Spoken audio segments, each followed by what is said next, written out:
सांगा किती जणांना असं वाटते की रेझर वापरल्यानंतर आपल्या चेहऱ्यावरती पुरुषांसारखे केस येतात। थोडक्यात सांगायचं झालं तर आपल्या तोंडावरती, आपल्या चेहऱ्यावरती दाढी येते आणि मस्तपैकी आपण पार्लरमध्ये जातोय आणि त्यांना सांगतोय दीदी आयब्रो सोबत जरा अपर लिप्स पण करा, जरासं हळू करा, आणि ती दीदी अशी दातात दोरा धरून चालू बायका तर पूर्ण गालावरती सुद्धा केस थ्रेडिंगने काढून घेतात आणि त्यानंतर पूर्ण चेहऱ्यावरती फुटकुळ्या। मला एवढं माहित नाही पण खास करून बायका चेहऱ्यावरती वॅक्स लावून पटापटा ते स्ट्रिप लावून खाच खाच खाच ओढत असतात आणि त्यानंतर आई ग चेहरा असला लाल भडक होतोय, रॅशेस येतात चेहऱ्यावरती आणि थोड्या दिवसानंतर परत तुमच्या चेहऱ्यावरती फुटकुळ्या यायला चालू होतात आणि स्किन खूप जास्त सेन्सिटिव्ह होते। मग तुम्ही म्हणाल की चेहऱ्यावरचे केस नेमकं काढायचे कसे असतात? त्यासाठीच हा खूप इंटरेस्टिंग आणि इन्फॉर्मेटिव्ह व्हिडिओ आहे। या व्हिडिओमध्ये मी तुमच्यासोबत 10 बेस्टेस्ट मेथड शेअर करणार आहे। काळजी करू नका, व्हिडिओच्या शेवटी मी जबरदस्त होम रेमेडीज तुमच्यासोबत शेअर केलेल्या आहेत, प्लस मी कोणती मेथड फॉलो करते आणि माझी कोणती फेवरेट मेथड आहे ती सुद्धा मी सांगितलेली आहे। व्हिडिओ अतिशय इंटरेस्टिंग असणार आहे, त्यामुळे शेवटपर्यंत पाहायला प्लीज विसरू नका। चेहऱ्यावरती केस असणं ही काय ॲबनॉर्मल गोष्ट नाही आहे, एकदम कॉमन आणि नॉर्मल गोष्ट आहे, कारण सगळ्यांच्या चेहऱ्यावरती केस असतात, सगळ्यांच्या बॉडीवरती केस असतातच। पण हीच ग्रोथ जेव्हा जास्त दिसते, आपल्या चेहऱ्यावरचे केस थोडेसे दाट यायला चालू होतात किंवा जाड दिसायला चालू होतात आणि एकदमच असं होते की आपल्या चेहऱ्यावरचे केस ओळखून यायला चालू होतात, तेव्हा मात्र आपल्या सगळ्यांना विचार करण्याची गरज आहे, कारण आपल्या शरीरामध्ये कुठं तर बिघाड झाला एवढं नक्की। आता एकेकांच्या चेहऱ्यावरती जे केस असतात ते जेनेटिकली असू शकतात, म्हणजे तुमच्या घरी कोणाला तर प्रॉब्लेम आहे, तुमच्या मम्मीला आजीला कोणाला प्रॉब्लेम होता, त्यामुळे सुद्धा जेनेटिकली तुम्हाला हा प्रॉब्लेम असू शकतोय। पण त्याचबरोबर जेव्हा आपल्या बॉडीतले हार्मोन्स इम्बॅलन्स होतात, आपल्याला पीसीओएस पीसीओडी सारखे गर्ल्स इश्यू असतात असं आपण म्हणू शकतोय। याचबरोबर थोडेफार लाईफ फॅक्टर सुद्धा मॅटर करतात, जसं की काही खाणं, पुअर डाएट असणं, जास्त स्ट्रेस येणं, टेन्शन जास्त घेणं, त्याच्यामुळे सुद्धा आपल्या चेहऱ्यावरचे केस वाढतात, कारण या सगळ्या गोष्टी आपल्या हार्मोन्सवरती इफेक्ट करत असतात आणि हार्मोन्स जेव्हा इम्बॅलन्स होतात तेव्हा 101% काही ना काही तर घोळ होतोयच। यापैकी एखाद्या कारणामुळे जरी तुमच्या चेहऱ्यावरचे केस वाढले असतील किंवा नॉर्मली जरी तुम्हाला तुमचा चेहरा क्लीन, क्लिअर आणि छान असा ग्लोईंग पाहिजे असेल तर केस काढू शकताय तुम्ही। आणि जर तुम्हाला शेविंगच्या बेस्ट मेथड जाणून घ्यायच्या असतील तर हा व्हिडिओ प्लीज शेवटपर्यंत नक्की पहा। फर्स्ट मेथड आहे वॅक्सिंग। या मेथडमध्ये आपल्या चेहऱ्यावरती गरम वॅक्स लावला जातोय आणि ज्या स्ट्रिप्स आपल्या बॉडीचे हेअर रिमूव्ह करण्यासाठी वापरल्या जातात, लिटरली त्याच स्ट्रिपने चेहऱ्यावरचे केस सुद्धा असे फटाफट ओढून खेचून काढून फाडून सगळं वाट लावून टाकतात आणि वॅक्सिंग मध्ये तुमच्या चेहऱ्याचे केस मुळापासून उपसले जातात आणि त्यामुळे जेव्हा त्याची रिग्रोथ होते तेव्हा तुम्हाला इनग्रोन हेअर्सचा प्रॉब्लेम होऊ शकतो। त्याच्यामुळेच तुम्हाला खास करून रेडनेस किंवा रेड बम्प्स म्हणतात किंवा काय म्हणू आपण, असं फुटकुळ्या फोड्या उठतात चेहऱ्यावरती, हे सगळं त्याच्यामुळेच होते। त्यामुळे कृपा करून मी सगळ्यांना सांगते की प्लीज वॅक्सिंग तेवढं चुकून सुद्धा करू नका, एकदम घाणेरडी पद्धत आहे। बॉडीवरती तुम्ही आरामात अप्लाय करा पण चेहऱ्यासाठी दंडवत घाला, पण असलं काही करू नका। दुसरी आणि सगळ्यात कॉमन आणि सगळेजण वापरणारी जी गोष्ट आहे, जी मेथड आहे ती म्हणजे थ्रेडिंग। आता आयब्रोज सुद्धा थ्रेडिंग सारखं करणं चुकीचं आहे आणि मी लोका सांगे ब्रह्मज्ञान आणि स्वतः कोरडे पाषाण असला अजिबात करत नाही। मी खरोखर सांगते, मी वर्षातून फक्त एकदा किंवा जास्तीत जास्त 2दा आयब्रोज करते। आयब्रोज म्हणजे थ्रेडिंगने आयब्रोज करते, मी अजिबात ही मेथड फॉलो करत नाही आणि तुम्ही पण करू नका, कारण थ्रेडिंगमुळे काय होतं, तिथली जी स्किन असते आपली ती हळूहळू लूज पडायला चालू होते आणि तुम्ही लवकर म्हातारे दिसायला चालू होता। आता तुम्ही बायका बघा 40, 45, 50 ज्या बायका आहेत ज्या रेग्युलर थ्रेडिंग करतात, हा जो एरिया आहे ना तो पूर्ण असा लोंबतोय त्यांचा आणि काहीतरी विचित्र सॅगिंग म्हणतात त्याला, ते सॅगिंग पूर्ण तुमच्या आयब्रोज जवळ येतं आणि इथली स्किन अशी पूर्ण लूज पडलेली असते आणि ती आपल्याला उघड्या डोळ्याने सुद्धा दिसते, ते खूप भयानक दिसते। आयब्रोला असं होते म्हटल्यावर फेशियल हेअरसाठी तर प्लीज वापरूच नका, कारण अगेन तुमची स्किन खूप जास्त खेचली जाते आणि त्याच्यामुळे ती लूज पडायला चालू होते। तर कोलॅजनमुळे आपली स्किन कशी टाईट राहते, त्यासाठी सुद्धा आपण 100 सिरम वापरतोय आणि ते 100 सिरम वापरतोय ते वेगळं, प्लस आपण इकडं पराक्रम करालोय, मग काय सगळ्या गोष्टी वापरून न वापरल्यासारख्या आहेत। म्हणून पॉसिबल असेल तर थ्रेडिंग चेहऱ्यासाठी सुद्धा अजिबात वापरू नका।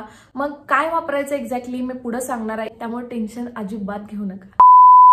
हाय गाईज, नमस्ते, मी स्वप्निता, तुमचं सगळ्यांचं माझ्या चॅनलवरती खूप स्वागत आहे। थँक्यू सो मच, तुम्ही माझे व्हिडिओ शेवटपर्यंत बघताय आणि मी खरंच मनापासून तुमच्या सगळ्यांची आभारी आहे, कारण ही एक खूप मोठी अचीवमेंट आणि खूप मोठी गोष्ट आहे असं मला वाटते. त्यामुळे खरंच मनापासून थँक्यू. ओके, तर तुम्ही जर माझ्या चॅनलवरती नवीन असाल तर मी आठवड्याच्या मंगळवारी आणि शुक्रवारी फॅशन, ब्युटी आणि लाईफस्टाईल या विषयांवरती व्हिडिओज बनवते. तुम्ही जर या विषयांमध्ये खूप इंटरेस्टेड असाल तर नक्की माझ्या चॅनलला सबस्क्राईब करून माझ्या छोट्याशा फॅमिलीचा हिस्सा व्हायला अजिबात विसरू नका. आणि व्हिडिओ जर आवडला तर प्लीज यार एक लाईक तो बनताय, आणि एक लाईक सोबत एक कमेंट पण करूच शकता यार. 15-10 सेकंद लागतात टायपिंगसाठी, तेवढं मला माहित आहे. थर्ड मेथड आहे शेविंग, ज्याला सगळ्या बायका घाबरतात. खरोखर बायकांना 2024 आता संपत आले, अवेअरनेसची थोडीशी कमतरता आहे. त्यामुळे सुद्धा कदाचित त्यांना असं वाटत असेल की रेझर वापरल्यानंतर आपल्या चेहऱ्यावरती पुरुषांसारखे केस येतात, म्हणजेच आपल्या चेहऱ्यावरती दाढी येते, आपले केस दाट येतात, मोठे येतात. असं काय सुद्धा होत नाही, काही होत नाही. कारण फिमेल बॉडी वेगळी आहे, मेल बॉडी वेगळी आहे. फिमेल हार्मोन्स वेगळे असतात, मेल हार्मोन्स वेगळे असतात. टोटली आपण दोघे वेगळे आहोत. We are not same, men and women are not same. आता तुम्ही वॅक्सिंगने, स्ट्रिपने वगैरे केस मुळातून उपटताय, ठीक आहे, आणि तरी सुद्धा तुम्हाला दाढी येते काय? तुम्ही वाढवून बघा, वाटलं तर पुरुषांसारखी दाढी स्त्रियांना कधीच येत नाही. मग तुम्ही वॅक्सिंग, थ्रेडिंगला मात्र निवांत पुढे जाताय, आणि तुम्हाला शेविंग करताना एवढी भीती का वाटते मला कळत नाही. तरी सुद्धा माझ्यावर जर तुम्हाला विश्वास असेल तर प्लीज गो फॉर इट. शेविंगसाठी वेगवेगळे बाजारात रेझर्स मिळतात, आणि असं पण नाही की 2000 आणि 3000चे एवढे महागडे रेझर्स येतात. लिटरली 150 रुपयांपासून चालू आहे.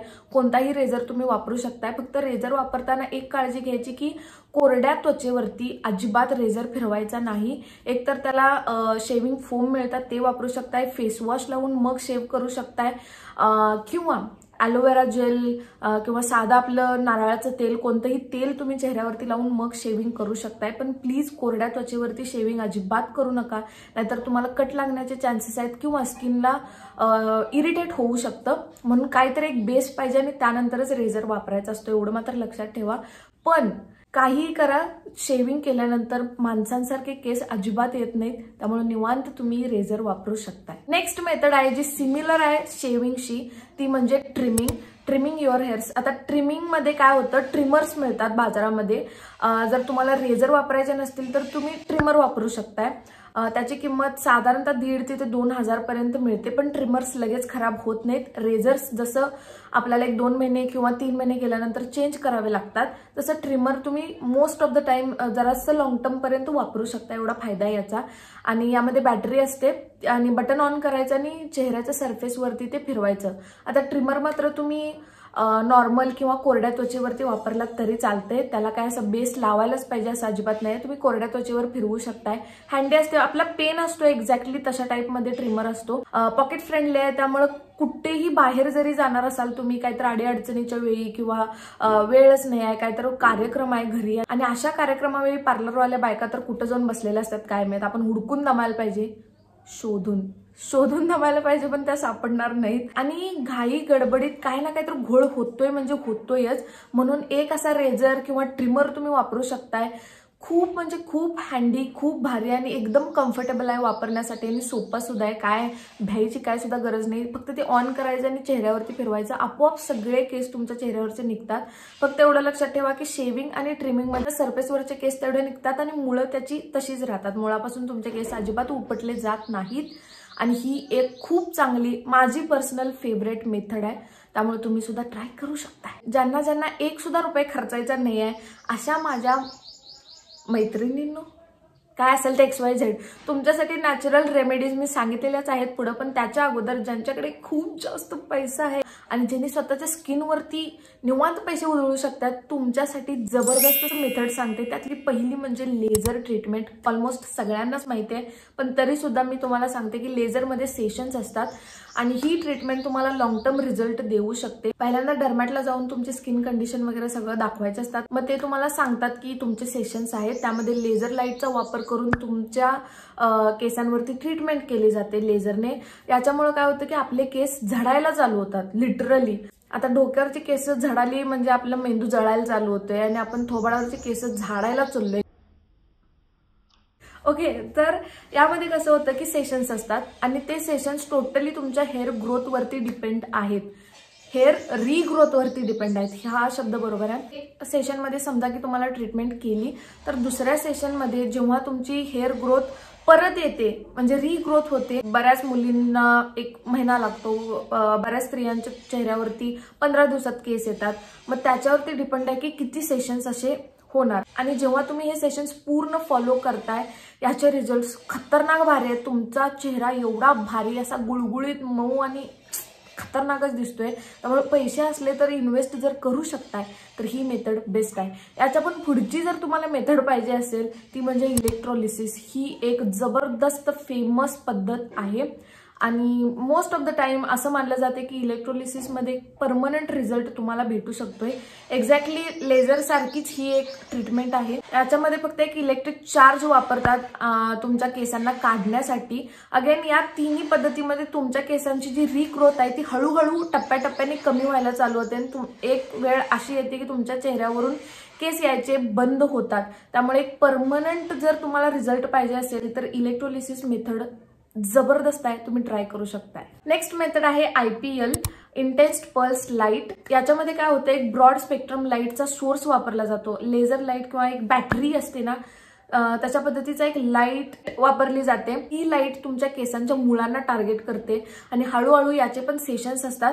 अगेन हे सेशन सुद्धा तुमच्या केसांच्या रिग्रोथ वरती डिपेंड आहे. जितके लवकर तुमच्या चेहऱ्यावरचे केस येतात तेवढे जास्त याचे सेशन्स असतात. याला खूप टाइम लागू शकतो. ही जरा लेंदी प्रोसेस आहे पण इफेक्ट आणि रिझल्ट आर टू गुड. त्यामुळे पैसा असेल या तिन्हीपैकी एखादी मेथड तुम्ही निवांत ट्राय करू शकताय. मी सांगितले म्हणून कुठं पण जाऊ नका. प्लीज एकदा डर्मॅटला कन्सर्न करा आणि त्यानंतरच प्लीज डिसिजन्स घ्या. आता येऊयात आपण नॅचरल रेमेडीज कडे, कारण माझ्या चॅनलवरती नॅचरल रेमेडी नाही असं शक्यच नाही आहे, शक्यच नाही. फर्स्ट रेमेडीसाठी तुम्हाला लागणार आहे 3 चमचे बेसन, त्यामध्ये अर्धा लिंबू पिळायचा, त्यातले बी बाजूला काढायचे ऑब्व्हियसली, आणि त्यानंतर एक चिमूटभर तुम्ही त्यामध्ये चंदन पावडर घाला आणि व्यवस्थित मिक्स करायचं आणि पूर्ण चेहऱ्यावरती मानेवरती तुम्ही लावून ठेवू शकताय. 15 ते 20 मिनिटं ठेवल्यानंतर तुम्ही एका ओलसर कापडाने याला पुसू शकताय किंवा नॉर्मल पाण्याने धुतलात तरी चालते. शक्य असेल तर जरासं कोमट पाणी करा आणि त्यानंतर फेस वॉश करा. Trust the process and trust me. लिंबू चेहऱ्याला लावणं चुकीचं आहे असं अजिबात नाही आहे, पण ते योग्य प्रमाणात लावायचं असते. हाय म्हणून तुम्ही डायरेक्ट लावला, कसं पण लावला तर ऑब्व्हियसली लिंबूमुळे खूप जास्त रिॲक्शन्स येतात. पण जेव्हा आपण गोष्टी प्रमाणात करतोय तेव्हा त्याचे रिझल्ट सुद्धा नादखुळा मिळतात. त्यामुळे मी सांगते तेवढंच प्रमाण वापरा. उगाच लय पण काय करू नका, नाही तर चेहऱ्यावरती काहीतरी होऊन बसायचं इन्फेक्शन वगैरे. आणि ही जी प्रोसेस आहे, ही रेमेडी जी आहे ती तुम्हाला रोज फॉलो करायची आहे. पॉसिबल असेल तर संध्याकाळच्या टप्प्यात फॉलो करा. सकाळी करणार असाल तरी चालेल, पण सनस्क्रीन लावायला अजिबात विसरू नका. ही रेमेडी तुम्ही 1 महिनाभर 2 महिने कंटिन्यू फॉलो करा. याच्यामुळे 101% तुमच्या केसांची ग्रोथ कमी होते, 101%. नेक्स्ट रेमेडीसाठी तुम्हाला लागणार आहे थोडंसं बेसन, 1 चमचाभर, दॅट्स इट. 1 चिमट हळद घाला त्याच्यामध्ये आणि हलकंसं तूप त्याच्यामध्ये टाका. तूप जरा जास्तच झालं असं मला वाटायलंय. ज्यांनी तूप लावू शकतात तुम्ही प्लीज लावा. मला माहितीये तूप जरा जास्तच महाग आहे. प्रत्येक जण तूपच वापरायला पाहिजे असं अजिबात नाही आहे. तूप जर तुम्ही वापरत नसाल तर तुम्ही त्यामध्ये तेल घालू शकताय आणि त्यानंतर घालायचं कच्चं दूध. पूर्ण मिक्स करायचं. चपातीचं कणिक असतं एक्झॅक्टली तशा टाईपमध्ये. एक कणकेचा गोळा तयार होतो आणि चेहऱ्यावरती फिरवत बसायचं 5-10 मिनिटं तुम्ही फिरवू शकता. आठवड्यातून 3 वेळेला तुम्हाला ही प्रोसेस करायची आहे. याच्यामुळे सुद्धा तुमच्या चेहऱ्यावरच्या केसांची ग्रोथ हळूहळू कमी होते, एकदम नाही. एकदा वापरल्यावर नाही होत काय सुद्धा. रेग्युलरली तुम्ही फॉलो करा, रिझल्ट तुम्हाला 101% दिसणार. नेक्स्ट रेमेडीसाठी तुम्हाला लागणार आहे अर्धा चमचा लिंबाचा रस आणि त्यामध्ये 1 चमचा मध घालायचं, पूर्ण मिक्स करायचं आणि चेहऱ्यावरती लावायचं. याच्यामुळे सुद्धा तुमच्या केसांची जी ग्रोथ आहे ती हळूहळू कमी व्हायला चालू होते, कारण टार्गेट करतात तुमच्या केसांच्या ग्रोथला. प्लस तुमच्या स्किनवरचं टॅनिंग, पिगमेंटेशन सगळ्या गोष्टी जातात. तुमची स्किन खूप सॉफ्ट, सफल, क्लिअर प्लस ग्लोईंग सुद्धा दिसते. ऑल इन वन पॅक आहे, निवांत ट्राय करू शकताय. आणखी एक मी तुम्हाला रेमेडी सांगते, त्याने मी माझ्या मागच्या आय थिंक व्हिडिओमध्ये तुम्हाला सांगितलं सुद्धा होतं, मी करून दाखवले बाय द वे. त्यासाठी तुम्हाला काय करायचंय, तेल लावायचं अगोदर चेहऱ्यावरती, तुमच्या पूर्ण बॉडीवरती सुद्धा तुम्ही ही प्रोसेस ट्राय करू शकताय. तेल थोडंसं गरम करायचं, लावायचं, मसाज करायचं आणि एक 15-20 मिनिटानंतर तुम्हाला बेसनचं पीठ असं पूर्ण चेहऱ्यावरती टाकायचं आणि हलकंसं पाणी घेऊन ना त्याला मसाज करायचं. असं पूर्ण उलट्या डायरेक्शननं मसाज करायचे. तुमच्या चेहऱ्यावरचा संपूर्ण मळ निघतो, प्लस तुमचे केस सुद्धा निघतात आणि तुमच्या केसांची ग्रोथ स्लो डाऊन होते. आता समजा की तुम्हाला 2 आठवड्यात तुमच्या चेहऱ्यावरती केस येत आहेत, तर ही प्रोसिजर कंटिन्यू केल्यामुळं तुम्ही फक्त रिझल्ट बघा. हळूहळू 1 महिन्याने यायला चालू होणार, हळूहळू 2 महिन्याने यायला चालू होणार आणि असंच हळूहळू फॉलो करत करत तुमच्या चेहऱ्यावरचे केस पूर्णपणे कमी होतात. मी माझ्या गालावरचे केस वगैरे काढण्यासाठी कधीच काहीच वापरलेलं नाही आहे आजपर्यंत. मी कायम कायम नॅचरल रेमेडीजच वापरते आणि तुम्ही बघू शकता माझ्या चेहऱ्यावरती केस कमी आहेत. असं म्हणजे लई जास्त दिसत नाहीत अजिबात. जवळून जरी बघितलं तरी सुद्धा दिसत नाही. तुम्ही म्हणणार फिल्टर है भाई साहब, फिल्टर विल्टर काय लावत नाही मी. जसं की मी तुम्हाला सांगितलं की या सगळ्या गोष्टी हार्मोनचा इम्बॅलन्स झाल्यामुळे जास्त वाढतात आणि हार्मोन बॅलन्स करण्यासाठी मी ऑलरेडी खूपदा तुम्हाला सांगितलं. इव्हन माझा मागचाच व्हिडिओ आहे तो जर डाएट तुम्ही कंटिन्यू फॉलो केलात तर तुमचे जे हार्मोन्स आहेत ते पूर्ण बॅलन्स राहतील. प्लस तुम्ही रेग्युलरली योगा, एक्सरसाइज, थोडंसं प्राणायाम किंवा मेडिटेशन, ध्यान करू शकताय. 2-2 तास करायची काही सुद्धा गरज नाही आहे. जिमलाच जायला पाहिजे असं पण काही नाही. आमच्या इथं जिम नाही आहे. मी स्वतः आजपर्यंत एकदा सुद्धा जिमला गेलेली नाही आहे. मी घरी एक्सरसाइज करते, घरी प्राणायाम करते, घरी योगा करते. या सगळ्या गोष्टी रेग्युलर फॉलो केल्यामुळे तुमचे हार्मोन्स बॅलन्स राहतात, तुमची मेंटल हेल्थ चांगली राहते. म्हणूनच या सगळ्या गोष्टी रेग्युलरली फॉलो करा आणि जे काही रिझल्ट्स मिळतील ते कमेंट सेक्शन मध्ये येऊन सांगायला अजिबात विसरू नका. Okay, that's it for today's video. I hope तुम्हाला हा व्हिडिओ आवडला असेल. आवडलाय तर प्लीज एक लाईक करायला अजिबात विसरू नका आणि अशाच इंटरेस्टिंग आणि इन्फॉर्मेटिव्ह व्हिडिओ सोबत भेटू पुढच्या व्हिडिओमध्ये. तोपर्यंत स्वतःची काळजी घ्या आणि स्वतःवर खूप प्रेम करा. Bye bye bye.